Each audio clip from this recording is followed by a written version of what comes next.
नमस्कार, शुभ प्रभातम। सर्वप्रथम sunrise English school के ऑनलाइन क्लासेस में सभी छात्र और छात्राओं का स्वागत है। आइए छात्रों, आज हम यहाँ पर इस वीडियो के माध्यम से कक्षा 10वीं विषय हिंदी और हमारी किताब का नाम है स्पर्श भाग क्रमांक 2, ये किताब देखने जा रहे हैं। और देखो, इस वीडियो में हम पाठ क्रमांक 5 और पाठ का नाम है पर्वत प्रदेश में पावस। यह पाठ यहाँ पर देखने जा रहे हैं छात्रों। हमारा ये 5वां पाठ है। किताब है हमारा स्पर्श भाग क्रमांक 2। और कल के वीडियो में छात्रों हमने इस पाठ का जो लेखक थे सुमित्रा नंदन पंत जी, इनका हमने कल परिचय देखा। इसके बाद ये जो कविता है पर्वत प्रदेश में पावस, ठीक है, ध्यान दीजिए, यहाँ पर हमने उनका परिचय देखा। और उसके बाद जो कविता है पर्वत प्रदेश में पावस ये कविता, उसका कल सस्वर वाचन किया। उसका वाचन करने के बाद हमने यहाँ पर इस पाठ का बाकी भी सार देखा। और ये देखने के बाद उसके बाद हमने कविता का सार देखा, कठिन शब्दों के अर्थ देखे और कविता के यहाँ पर पंक्तियों का अर्थ भी देखा सब। और आज हम छात्रों इस वीडियो के माध्यम से इस द्वितीय भाग में इस पाठ के हम यहाँ पर प्रश्नोत्तर देखने जा रहे हैं। ध्यान दीजिए, प्रश्न अभ्यास और पृष्ठ क्रमांक 28 पर थोड़ा ध्यान दीजिए। तो छात्रों ध्यान दीजिए, हमारे यहाँ पर प्रश्नाभ्यास में पहला प्रश्न है क निम्नलिखित प्रश्नों के उत्तर दीजिए। पावस ऋतु में प्रकृति में कौन कौन से परिवर्तित आते हैं, कविता के आधार पर स्पष्ट कीजिए। देखो, यहाँ पर इस कविता के माध्यम से वर्षा ऋतु में मौसम बदलता रहता है। तेज वर्षा यहाँ पर छात्रों ध्यान दीजिए होती रहती है। जल पहाड़ों के नीचे इकट्ठा होता है तो दर्पण जैसा लगता है और पर्वतमालाओं पर अगणित फूल खिलते जाते हैं और ऐसा लगता है कि अनेकों नेत्रों खोलकर, बहुत सारे नेत्र खोलकर पर्वत हमें यहाँ पर देख रहा है, उसका दर्शन हो रहा है।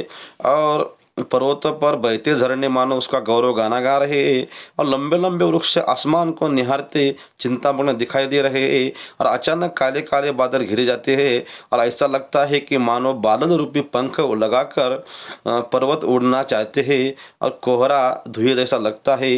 इंद्र देवताओं बादलों की यान पर बैठकर नए नए जादू दिखाने लगता है।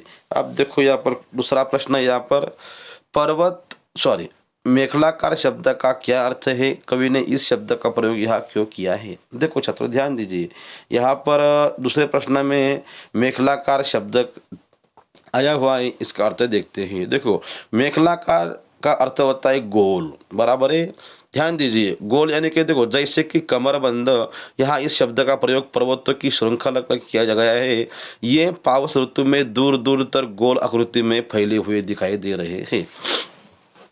ध्यान दीजिए, यहाँ पर प्रश्न क्रमांक 3 है, सहस्त्र दृग सुमन से क्या तात्पर्य है, कवि ने इस पद का प्रयोग किसके लिए किया गया होगा। देखो छात्रों ध्यान दीजिए, पर्वतों पर हजारों रंग बिरंग फूले हुए और कवि को पहाड़ों पर खिले हजारों फूल यहाँ पर पहाड़ की आंखों के समान यहाँ पर लगते हैं। ये नेत्र अपने सुंदर विशालकाय आकार को नीचे तालाब के जल रूपी दर्पण में आश्चर्यचकित हो निहार रहे हैं। आगे देखो, प्रश्न क्रमांक 4 दिया हुआ है, कवि ने तालाब की समानता किसके साथ दिखाई है और क्यों। देखो इसका अर्थ देखते हैं। यहाँ पर बोलते हैं कवि ने तालाब की समानता दर्पण से की गई है। जिस प्रकार दर्पण से प्रतिबिंब स्वच्छ व स्पष्ट दिखाई देता है, उसी प्रकार तालाब का स्वच्छ जल और निर्मल होता है। पर्वत में अपना प्रतिबिंब दर्पण रूपी तालाब के लिए जल में दिखते हैं। अगला प्रश्न देखो 5वां है, पर्वत से हृदय से उठकर ऊंचे ऊंचे वृक्ष आकार की और क्यों देख रहे थे और वे किस बात को प्रतिबिंबित कर रहे थे। इसका अर्थ हम देखते हैं।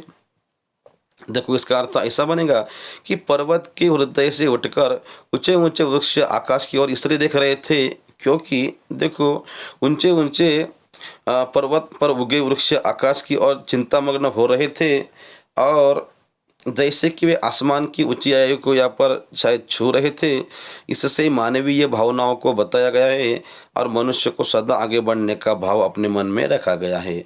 अब देखो प्रश्न क्रमांक 6, देखो शाल के वृक्ष भयभीत होकर धरती में क्यों धंस गए हैं। देखो यहाँ पर देखो शाल के वृक्ष भयभीत होकर आकाश में इसलिए धंस गए क्योंकि आकाश में अचानक बादलों के छाने से मूसलाधार वर्षा होने लगी और वर्षा की भयानकता और धुंध के शाल के वृक्ष भयभीत होकर धरती में धंस गए प्रतीत होते लग रहे हैं। अब देखो प्रश्न क्रमांक क हो गया है। ख देखेंगे, निम्नलिखित का भाव स्पष्ट कीजिए। ये देखो इसका आपको भाव यहाँ पर स्पष्ट करना है। पहला है टूट पड़ा भू पर अंबर, ध्यान दीजिए। पहला है कि हे टूट पड़ा भू पर अंबर, ध्यान देखते हैं, उसका अर्थ देखते हैं। देखो सुमित्रा नंदन पंत जी ने इस पंक्ति में पर्वत के मूसलाधार वर्षा का वर्णन किया है और पर्वत प्रदेश में पावस ऋतु में प्रकृति की छटा निराली होती है। कभी कभी इतनी धुआंधार वर्षा होती है कि मानो आकाश टूट पड़ा है ऐसा लगता है। देखो दूसरा यहाँ पर दिया हुआ है कि यो जलद यान में विचर विचर था इंद्र खेलता इंद्रजाल। देखो यहाँ पर लेखक बोल रहे कि कभी कभी ये जो गहरे बादल होते हैं, इतनी तेज वर्षा और तालाब में धुआं उठता है कि यहाँ वर्षा ऋतु में पल पल प्रकृति में बदल जाता है। यह सब दृश्य देखकर ऐसा मानो प्रतीत होता है कि जैसे बादलों के विमान में विराजमान राजा इंद्र विभिन्न प्रकार के जादुई खेल खेल रहा हो। तीसरा देखते हैं हम, गिरिवर के उठ से उठ कर उच्च आकांक्षाओं से तरुवर हे झाक रहे नीरव नभ पर अनिमेष अटल कुछ चिंता पर। देखो इसका अर्थ यहाँ पर इस पंक्ति का हम भावार्थ देखेंगे कि कवि कहते हैं कि पर्वत पर उगे विशाल वृक्ष ऐसे लगते हैं कि मानो इनके हृदय में अनेक महत्वाकांक्षाएं हैं और ये चिंतातुर आसमान में देख रहे हैं। अब देखो छात्रों पृष्ठ क्रमांक हम यहाँ पर 30 देखते हैं।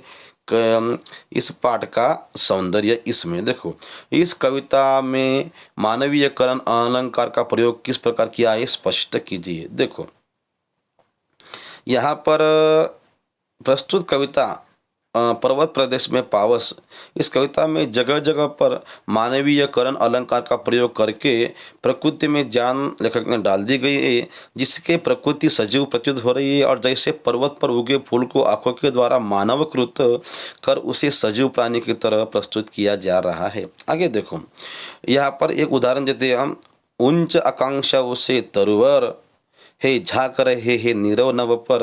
इन पंक्तियों में तरुवर के झांकने में मानवीय अलंकार है, मानो कोई व्यक्ति झांक रहा हो। दूसरा ध्यान दीजिए, आपकी दृष्टि में इस कविता का सौंदर्य इनमें से किस पर निर्भर करता है? अनेक शब्दों की आवृत्ति पर, शब्दों की चित्रमयी भाषा पर, कविता की संगीतात्मकता पर। तो देखो इसका आंसर यह है दूसरा, शब्दों की चित्रमयी भाषा पर। क्यों? क्योंकि देखो इस कविता का सौंदर्य शब्दों की चित्रमयी भाषा पर निर्भर करता है और कविता में चित्रात्मक शैली का प्रयोग करते हुए प्रकृति का सुंदर रूप प्रस्तुत किया गया है। अब देखो छात्रों योग्यता विस्तार ध्यान दीजिएंगे। योग्यता विस्तार पर हम ध्यान देते हैं। देखो योग्यता विस्तार यहाँ पर दिया हुआ है। इस कविता में वर्षा ऋतु में होने वाले प्राकृतिक परिवर्तनों की बात कही गई है। आप अपने यहाँ वर्षा ऋतु में होने वाले प्राकृतिक चित्रणों का विषय में जानकारी प्राप्त कीजिए। ये खुद छात्रों को जानकारी प्राप्त करनी है। और छात्रों आगे ध्यान दीजिए, आपको यहाँ पर कुछ परियोजना कार्य दिया हुआ है, उस पर थोड़ा ध्यान दीजिए। वर्षा ऋतु पर लिखी गई अन्य कविताओं का संग्रह कीजिए और कक्षा में सुनाइए। अब देखो दूसरा प्रश्न है कि बारिश, झरने, इंद्रधनुष्य, बादल, कोयल, पानी, पक्षी, सूरज, हरियाली, फूल, फल आदि या कोई भी प्रकृति विषयक शब्द का प्रयोग करते हुए कविता को लिखने का आप प्रयास कीजिए। अच्छी कविता लिखिए और अपने 10वीं के ग्रुप पर भेज दीजिए। अब देखो यहाँ पर कुछ शब्दार्थ दिए हुए हैं, शब्दार्थ आप देख लीजिए। और छात्रों यहाँ पर हमारा ये पाठ पढ़ाना हुआ है, तो सभी छात्रों को विनंती है कि आज का आपका गृहपाठ यानी कि होमवर्क आपको यही है कि पर्वत प्रदेश में पावस इस कविता के ये प्रश्नोत्तर आपको अच्छे हस्ताक्षर में हिंदी के नोटबुक पर लिख पे आज दोपहर तक आपके ये व्हाट्सएप ग्रुप पे आपको भेजना है। ठीक है छात्रों, इस वीडियो में हम इतना ही आज यहाँ पर देखते हैं। आज हमने इस वीडियो के माध्यम से पर्वत प्रदेश में पावस इस कविता के द्वितीय भाग में यहाँ पर इस कविता के हमने यहाँ पर प्रश्नोत्तर देखे हैं और यह हमारी आज यहाँ पढ़ाने हो गए हैं। और अगला वीडियो आपको कल मिलेगा। ठीक है, अगला पाठ के बारे में आपको सूचना दी जाएंगी। ठीक है छात्रों, तो हमारा ये पाठ पढ़ाना हो गया है। आपको होमवर्क समझ में आया होगा कि पर्वत प्रदेश में पावस इस पाठ के प्रश्नोत्तर आपको अच्छे हस्ताक्षर में लिख के आज ग्रुप पे आपको भेजना है। ठीक है छात्रों, समय के ध्यान में रखते हुए वीडियो की कुछ मर्यादा होती है, इसलिए हम आज इस वीडियो में यही रुकते हैं।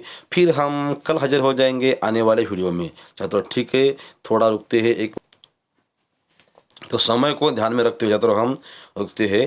धन्यवाद।